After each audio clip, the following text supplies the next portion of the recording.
Top 10 Gemstones Once Worshipped as Living Spirits. Welcome back to Gem Talks, a journey into the hidden stories of gemstones and the mysteries they've carried through the centuries. Across civilizations, gemstones have been believed to hold more than just ornamental value. They're alive, vessels of power, protectors of kings, guides for magicians, and symbols powerful enough to shape empires. In today's episode, we count down 10 gemstones that were once revered as living spirits. Each one carries a story of reverence and fear, from treasures from the ocean to sacred stones carved for the gods. But the gem at the top of this list is one you can't miss. Ancient writers said it held the soul of every other stone in its transforming flame. Legend has it that it can change destiny, while the modern market values it more than diamonds and emeralds. To ignore it is to ignore a sacred past and a treasure hidden right in front of you. Every stone on this list is feared, revered, or coveted. Each carries a legacy that spans continents and centuries. But this last gem is different. It's not just rare, it's alive. And when its secrets are revealed, it might change how you perceive value. If this is your first time joining us on Gem Talks, don't forget to like and subscribe. That way, you'll be included in every new journey into the Gem Kingdom, where each gem reveals a forgotten truth about our world. Follow us to the end, because the end may hold the most surprising discoveries in gem history.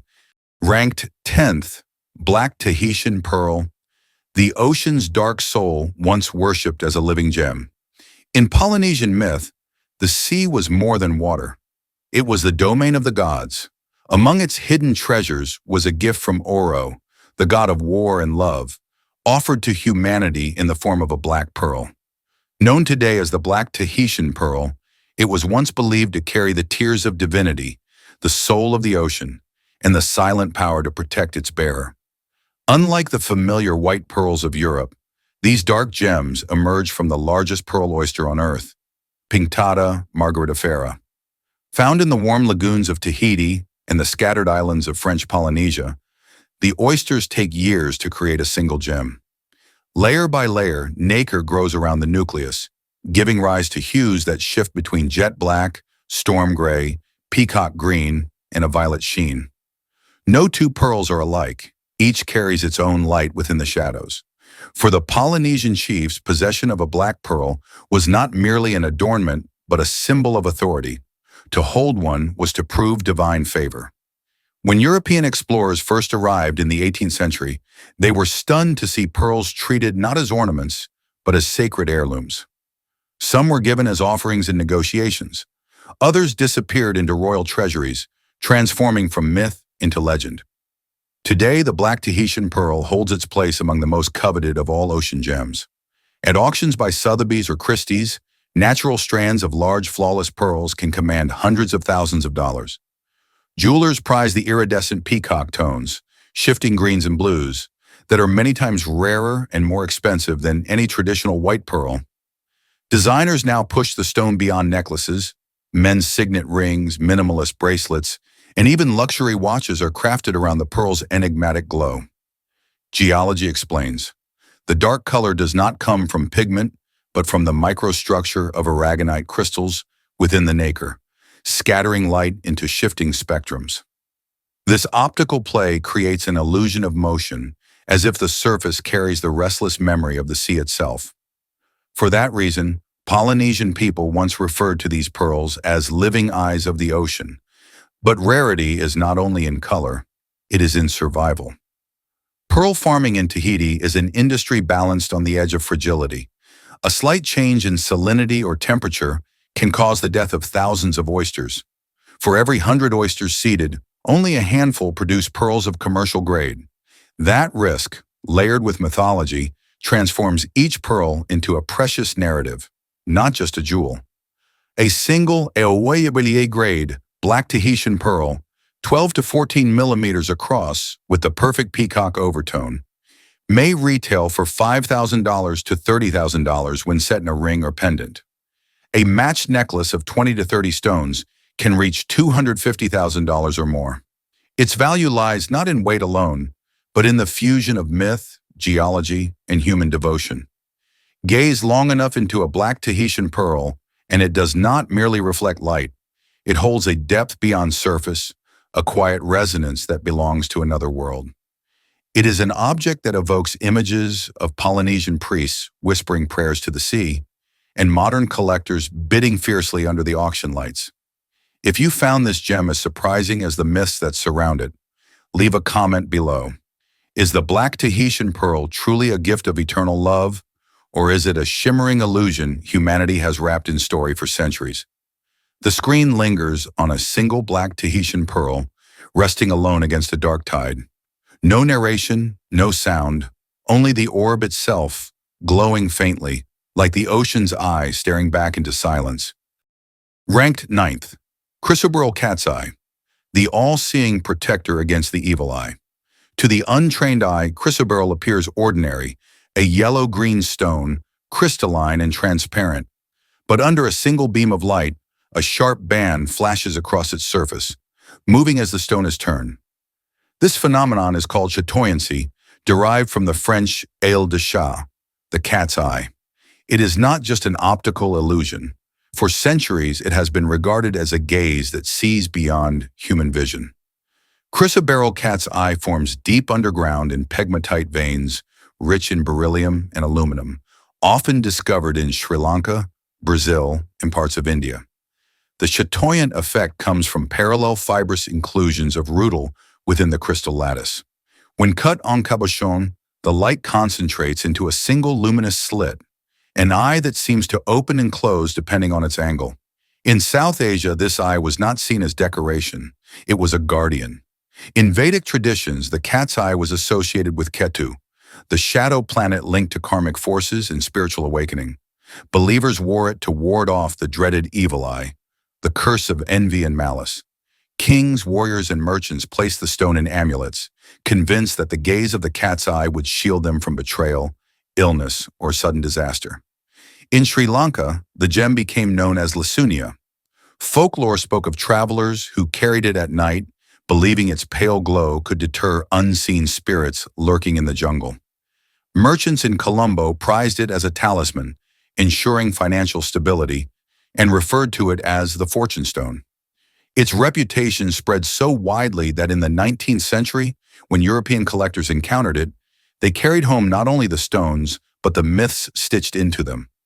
Chrysoberyl cat's eye gained notoriety in the auction houses of London and Paris. A flawless 50-carat specimen once drew attention not only for its size, but for its uncanny sharpness of the eye, so vivid that it seemed to follow bidders across the room.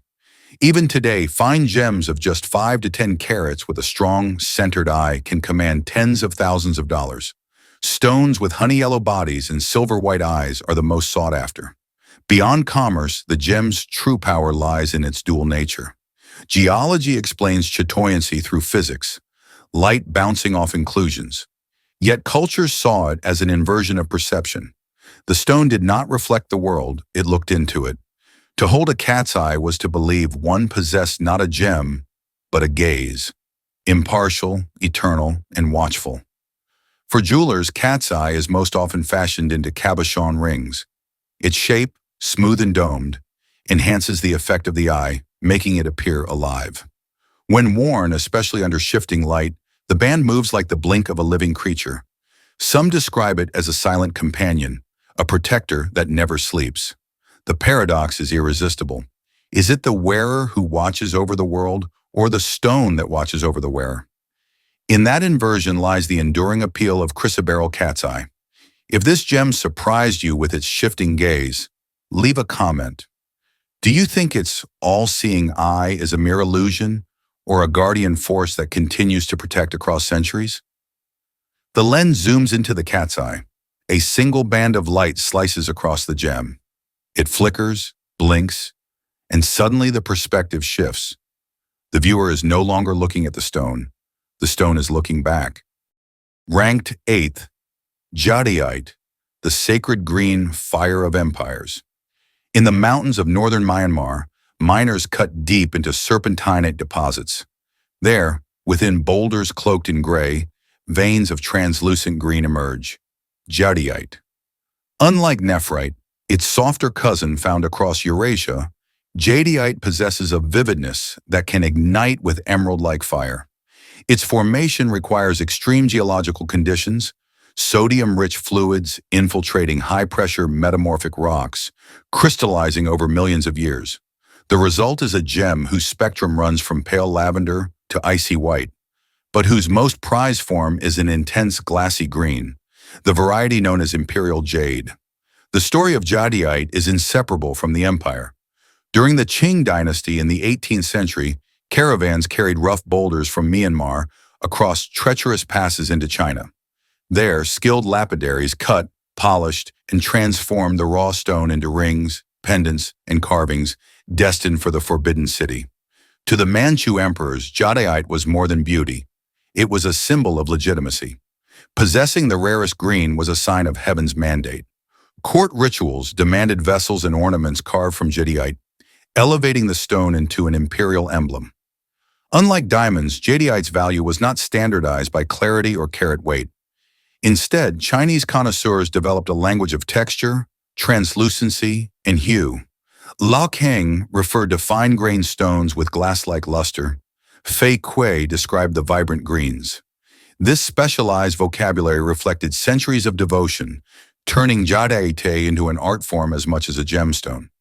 Culturally, jadeite absorbed older traditions, once centered on nephrite. Confucian scholars describe jade as embodying virtues of benevolence, justice, and wisdom. When jadeite supplanted nephrite in popularity, it inherited the moral symbolism associated with it. Amulets carved with dragons, phoenixes, or the character Shu for longevity became more than ornaments. They were living symbols of protection, prosperity, and imperial favor. In modern commerce, jadeite has astonished markets. The Hutton Divani necklace, a strand of 27 imperial jade beads, once owned by Woolworth heiress Barbara Hutton, sold at Sotheby's in 2014 for $27.4 million, still one of the most expensive gemstone necklaces ever auctioned.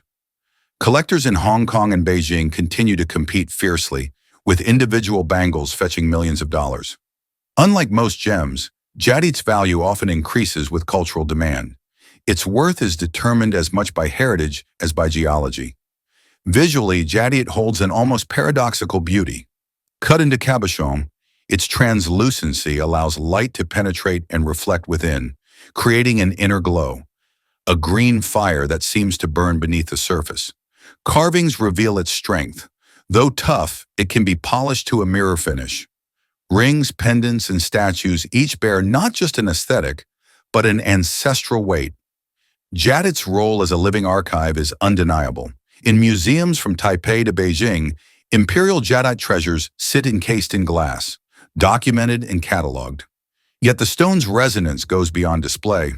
It is present at weddings, worn for luck, at funerals, placed for protection, in everyday life, passed down as an heirloom. For the archaeologist and the gemologist alike, jadeite represents continuity of geology, empire, and belief. Its green fire burns not only in the stone itself, but in the memory of civilizations that revered it. If you found jadeite's imperial legacy surprising, leave a comment. Does its value lie in its geological rarity or in the cultural power generations have assigned to it? Ranked 7th. Moonstone, the gem of lunar spirits. Under the light of a rising moon, a simple feldspar transforms into something otherworldly. Moonstone, composed of alternating layers of albite and orthoclase, refracts light through its structure. The effect is called a dualiscence, a blue-white glow that floats beneath the surface like trapped moonlight. In mineralogical terms, it is a product of crystal lamellae, scattering illumination. In cultural memory, it has always been more, a living fragment of the moon itself. The oldest records of moonstone trace back to ancient Rome. Romans believed the gem crystallized directly from solidified moonbeams, its glow waxing and waning with the lunar cycle. Across the seas in India, it became Chandrakanta, the beloved of the moon god Chandra. Priests declared it a stone of divine connection, worn during rituals of love and prophecy. Hindu tradition held that those who placed a moonstone under their tongue during the full moon could glimpse the future. Geographically, moonstone is mined in Sri Lanka, Myanmar, India, and Madagascar. The finest specimens from Sri Lanka exhibit a nearly transparent body with an intense electric blue sheen that appears to hover just beneath the surface. Unlike faceted gems, Moonstone reveals its mystery best when cut as a cabochon, a smooth dome where the light glides across like mist rolling over water. In many cultures, Moonstone was inseparable from rituals of union. In parts of Europe during the Middle Ages, lovers exchanged the gem as a token of eternal bond, convinced that its glow waxed brighter in the presence of genuine affection. In India, it was sewn into bridal garments to ensure fertility and harmony. In both East and West, the gem's presence in weddings connected it directly to lunar cycles, symbols of renewal, continuity, and hidden power.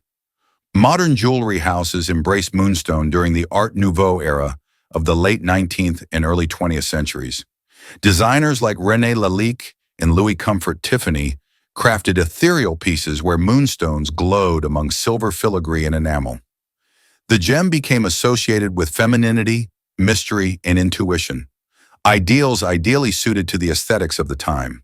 Today, high-quality moonstones can fetch thousands of dollars per carat, particularly those with the prized blue adulorescence and flawless translucence.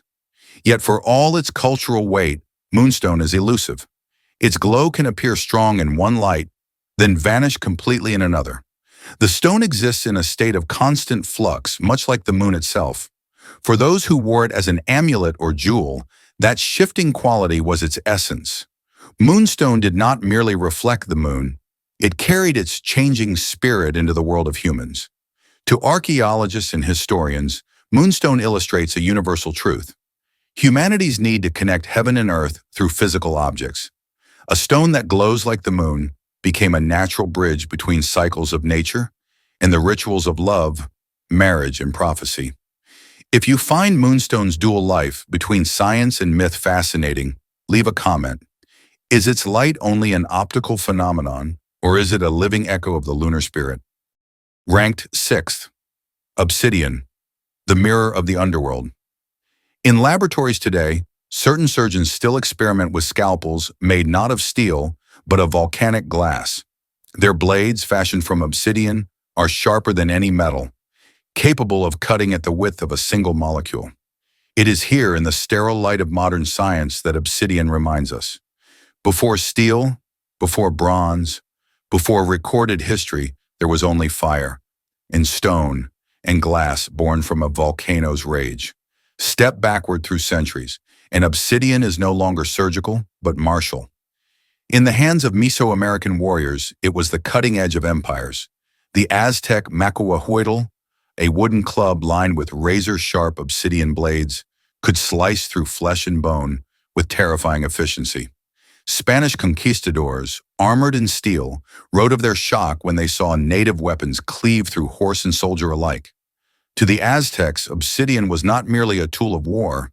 It was sacred, dedicated to the god Tezcatlipoca, smoking mirror, whose name itself was carved from the reflective darkness of the stone. Step further back, and obsidian leaves the battlefield to enter ritual space. Mirrors of polished volcanic glass served not as vanity, but as portals. Priests gazed into their surfaces during divination, seeking messages from gods or glimpses of the underworld. In Teotihuacan, great caches of obsidian blades were buried with the dead, offerings intended to cut through the veil between life and the afterlife. Archaeologists uncovering these deposits describe the sensation of staring into an abyss. The glass reflects yet absorbs, holding the eye in a state of tension. Earlier still, obsidian's reach extended beyond Mexico. Across the Mediterranean, shards of volcanic glass were carried hundreds of miles in Neolithic trade. At Çatalhöyük in Anatolia, 9,000 years ago, villagers napped obsidian into knives and arrowheads, exchanging them as currency and as tokens of alliance. From the volcanoes of Lipari to the peaks of Armenia, obsidian was the connective tissue of early commerce, each shard a testament to fire's power, mastered by human hands. At its birth, obsidian is nothing more than molten lava cooled too quickly to form crystals. Its smooth, glassy texture is a geological accident, volcanic silica frozen mid-eruption. Yet this accident shaped civilizations. Where mountains exploded, cultures rose. armed, adorned, and guided by the glass of the underworld. Obsidian's value was not measured in carats or clarity. Its worth lies in what it enabled. Sharper tools, deeper rituals, bloodier wars. Its colors range from pure black to mahogany streaks, from rainbow iridescence to translucent green. Each variety carried a different symbolism. Rainbow obsidian as a shield against sorrow, snowflake obsidian as a symbol of balance, and jet black as the mirror of death. Today, collectors treasure obsidian carvings for their beauty, but for archaeologists, the stone is a timeline. From a surgeon's scalpel to a warrior's blade to a shaman's mirror, it charts human history in reverse. From modern precision to ancient violence, back to the primal fire of the earth itself. If obsidian's shifting roles surprised you, leave a comment. Do you see it as a weapon, a mirror, or a doorway into something far more profound? Ranked fifth, Lapis Lazuli, the stone of celestial gods. The stone is blue, but not just any blue. It is the blue of twilight skies, of deep oceans, of eternity. Lapis Lazuli, a metamorphic rock composed of lazurite, calcite, and pyrite, first emerged from the harsh mountains of Badakhshan in northeastern Afghanistan over 6,000 years ago. To the miners who risked their lives scaling icy cliffs, the stone was a perilous resource to obtain. To the world beyond, it was worth empires. Archaeological evidence shows that even in Mesopotamia, fragments of lapis were set into amulets and seals. Sumerians called it the stone of the gods, believing its color captured the very essence of the heavens. Across the Fertile Crescent, rulers and priests adorned themselves with lapis to signify a bond with celestial authority. For them, this gem was not a decoration, but a consecration. In Egypt, the stone took on even greater sanctity. By the time of the Middle Kingdom, lapis was imported across deserts to be carved into scarabs, beads, and inlays. The mask of Tutankhamun glows with its deep blue stripes, placed upon the young pharaoh's face to guide him safely into eternity. Egyptian priests ground the stone into powder, mixing it with honey to create ritual pastes believed to open the path to divine wisdom.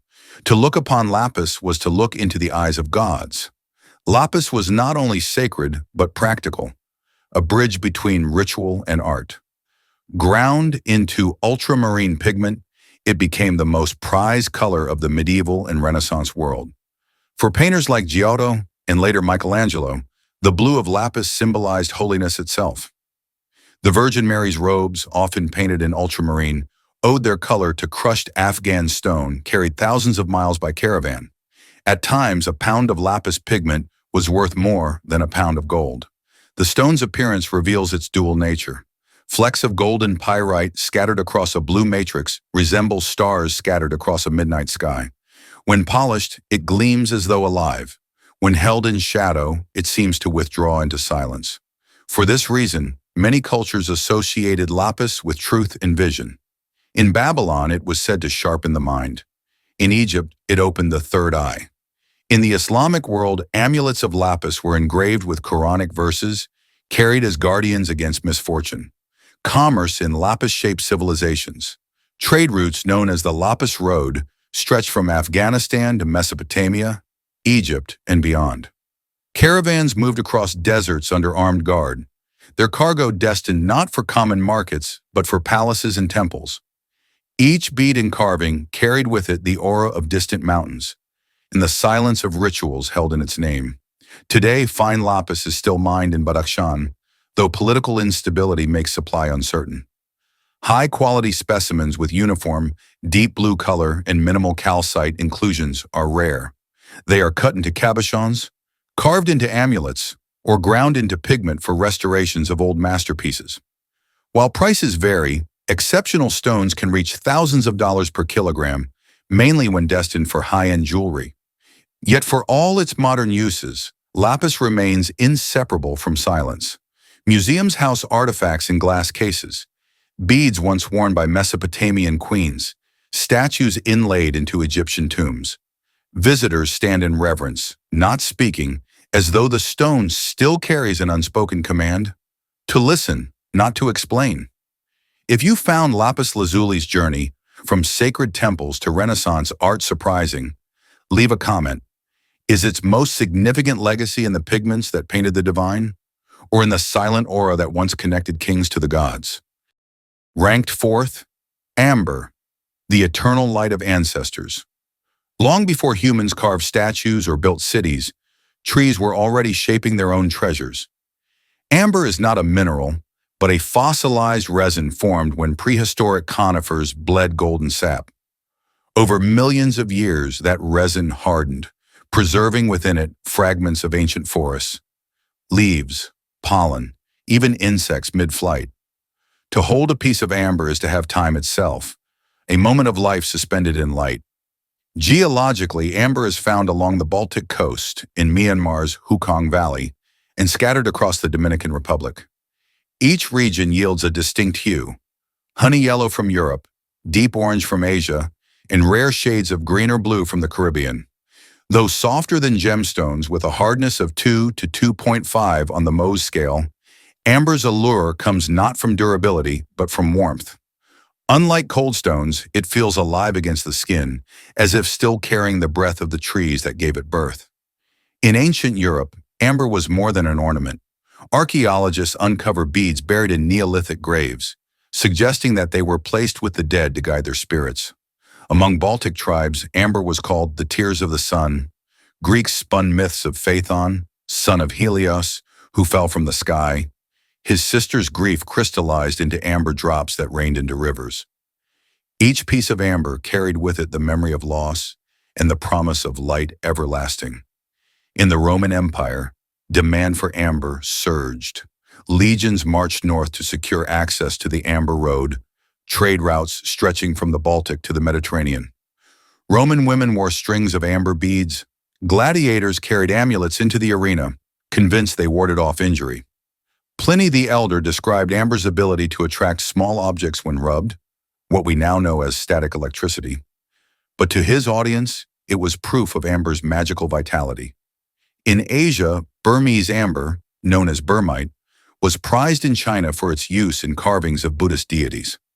Inscriptions describe amber as the soul of the tiger, a stone of courage and protection. The soft glow of amber lent itself to ritual objects, polished into incense burners and prayer beads that warmed in the hand as if alive. The stone's commercial story continues to this day. Baltic amber remains central to jewelry traditions in Poland and Lithuania, often crafted into rosaries. In Myanmar, rare amber containing preserved insects commands extraordinary prices from collectors and scientists alike. A piece encasing a feather from a 99-million-year-old dinosaur tail stunned the world in 2016, valued not only in dollars, but in scientific revelation. Jewelry-grade amber with high transparency and rich color can range from hundreds to thousands of dollars, depending on inclusions and origin. But its deeper meaning lies beyond markets. For those who wear amber pendants or keep beads as heirlooms, the stone serves as a connection across generations. Its golden glow is seen as ancestral light, bridging the living with the dead. A drop of amber may hold the memory of an insect that has been extinct for millions of years, or simply the touch of a grandmother who once wore it daily. In both cases, its essence is absence. What is gone, preserved only in resin. Amber reminds us that to capture time is not to stop it, but to carry its absence forward. If amber's power to hold life and memory surprises you, leave a comment. Is it more a gemstone or a time capsule of everything humanity has lost? Ranked third, turquoise, the sky stone of shamans, a stone the color of open sky, veined with spiderweb patterns of dark matrix. Turquoise has always been a bridge between earth and heaven. Geologically, it forms in arid regions where water seeps through rocks rich in copper and aluminum, depositing hydrated phosphate minerals over thousands of years. Its unique blue-green hues are the fingerprint of copper, with subtle greens emerging from iron impurities. The earliest evidence of turquoise adorns the tombs of ancient Egypt. Pharaohs wore necklaces of vivid blue beads, and artisans inlaid scarabs and funerary masks with the gem. For them, it symbolized rebirth beneath the eternal sky. In Persia, turquoise was mounted on daggers and turbans, believed to protect against sudden death. Kings carried it not only as an ornament, but as a divine safeguard. Yet it was among the peoples of the American Southwest that turquoise found its most enduring spiritual role. To the Navajo, Pueblo, and Apache, it was a sacred gift, a stone of rain and sky. Shamans crushed turquoise into powder for ceremonial paints, embedding it into sand paintings that invoked harmony and healing. Hunters carried turquoise amulets, convinced they could steady the aim of their arrows. In Pueblo tradition, fragments were offered to rivers and springs as offerings to pray for rainfall. Shamans described turquoise as the sky fallen to earth. Wearing it meant carrying the heavens close to the body. Its energy was not abstract but practical. Protection in battle, fertility in marriage, recovery in illness. Oral histories tell of warriors who believed the stone could absorb harm directed at them, breaking instead of the man who wielded it. For this reason, turquoise jewelry was not mere decoration, but armor of the spirit. Visually, turquoise varies across regions. Stones from Iran's Nishapur mines are prized for pure robin's egg blue, free of matrix. Southwestern varieties from Arizona and New Mexico often display dark spiderweb veining, patterns considered unique signatures of each mine. Today, high-quality natural stones remain scarce, as centuries of extraction have depleted the richest deposits. On the market, fine turquoise commands high prices, especially untreated stones. Cabochon set in silver remains central to Native American jewelry making, while antique Persian pieces are auctioned for thousands. Yet for many communities, its value is not measured in dollars, but in continuity, the archive of belief carried in each bead and carving. The dual nature of turquoise is striking. Science explains its formation as a geological accident of water and copper in dry climates. Culture describes it as the voice of the sky, listening to human needs. In both cases, the stone has survived as a record of rain prayers whispered in deserts, of pharaohs seeking eternity, of shamans painting symbols in sand that vanished with the wind. Turquoise remains even when rituals fade. If turquoise's role as the stone of sky and spirit surprised you, leave a comment. Is its truest legacy in the ceremonies of shamans, or in the timeless blue that still binds earth to heaven? Ranked second, emerald, the vision of the divine, a stone whose green fire has dazzled civilizations for millennia. Emerald is more than color, more than rarity. It is vision crystallized, formed within hydrothermal veins where beryllium, chromium, and vanadium meet under immense heat and pressure. Emerald owes its vivid green color to the very elements that make it unstable. Fractures and inclusions, called jardin or garden, give each gem a unique landscape within, like a forest suspended in crystal. For the pharaohs of Egypt, emerald was a divine lens. Cleopatra, whose name is forever linked to the stone, claimed ownership of mines in the eastern desert and adorned herself with its brilliance. Legends tell of her presenting emeralds engraved with her likeness to favored diplomats, transforming gemstones into political emblems. To Egyptians, the stone symbolized fertility and rebirth, its green echoing the Nile's life-giving floods. The Romans carried the emerald into their own mythology. Pliny the Elder praised its soothing effect on weary eyes, insisting that no color refreshed the vision more than its green. For scholars and mystics alike, gazing into an emerald was believed to sharpen intellect and reveal hidden truths. Some even claimed that the stone could expose lies, glowing brighter in the hands of the honest and dimming when touched by those who were deceitful. In the New World, the Muisca people of Colombia regarded emerald as sacred. Mines in Muso and Chivor produced stones of such intensity that Spanish conquistadors were awestruck. For the Muisca, emerald was linked to creation itself, used in offerings to lakes and gods. When the Spanish seized these mines in the 16th century, emeralds entered global trade, carried to Europe, the Middle East, and Asia. The gem became synonymous with wealth, yet its aura of vision and prophecy endured. Culturally, emerald was not merely jewelry, but an instrument. Medieval alchemists ground it into powder for potions promising foresight. In Persian courts, rulers looked through emerald lenses, believing it allowed them to see into heaven. Across the centuries, it remained a stone of clarity, a source of divine insight and unclouded judgment.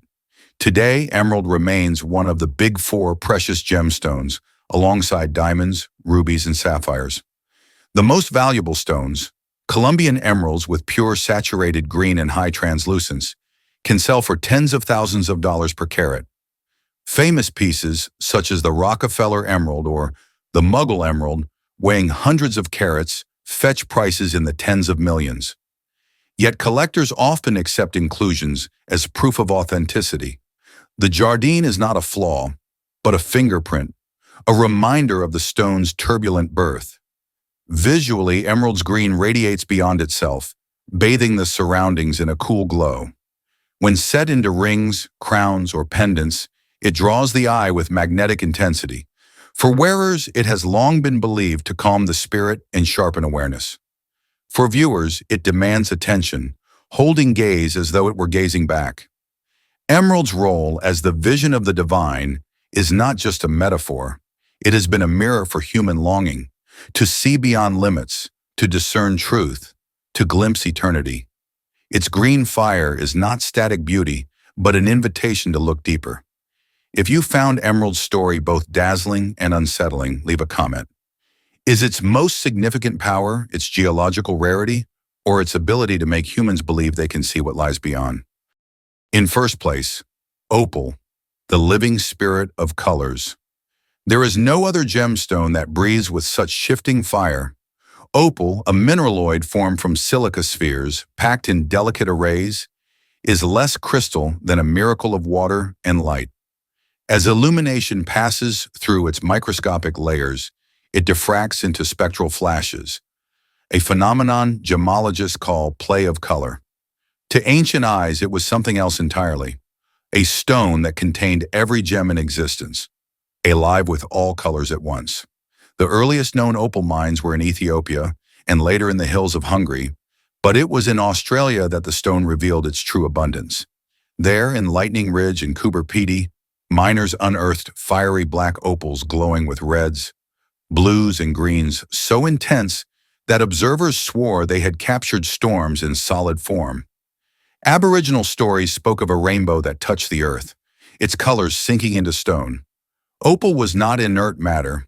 It was sky, rain, and spirit crystallized. In Rome, opal was adored as the ultimate gem. Pliny the Elder wrote that it combined the virtues of all others, carrying the purple of amethyst, the green of emerald, the red of ruby, and the blue of sapphire. Roman senators wore opal rings as symbols of power and favor, believing the gem conferred protection from illness and misfortune. To lose an opal was to lose fortune itself. In the Middle Ages, the reputation of opals underwent a shift. Some called it the eye stone, believing it heightened vision and foresight. Others feared it as unlucky because it seemed too powerful, absorbing the qualities of every stone. Superstition deepened when the Black Death spread across Europe. Opals in the hands of plague victims, dulled by sweat and fever, were said to fade in color at the moment of death. The gem that once symbolized invincibility became, in popular imagination, a mirror of mortality. Yet in cultures far from Europe, opal never lost its sacred standing. In Aboriginal traditions, it remained a link to dreamtime, the realm of creation. In Arabic folklore, it was said to fall from the heavens in flashes of lightning. Across traditions, opal was always more than an ornament. It was alive, a spirit dwelling in stone. Today, opals command extraordinary prices in the gem trade. The Olympic Australis, a single, uncut opal weighing over 17,000 carats, is valued in the millions of dollars. A fine black opal from Lightning Ridge can sell for tens of thousands of dollars per carat, prized for its saturated fire. Each stone is unique, its colors shifting with every angle, impossible to replicate. That unpredictability is both its risk and its allure. Opal is also delicate, with a hardness of 5.5 to 6.5 on the Mohs scale, and a composition that often contains up to 20% water.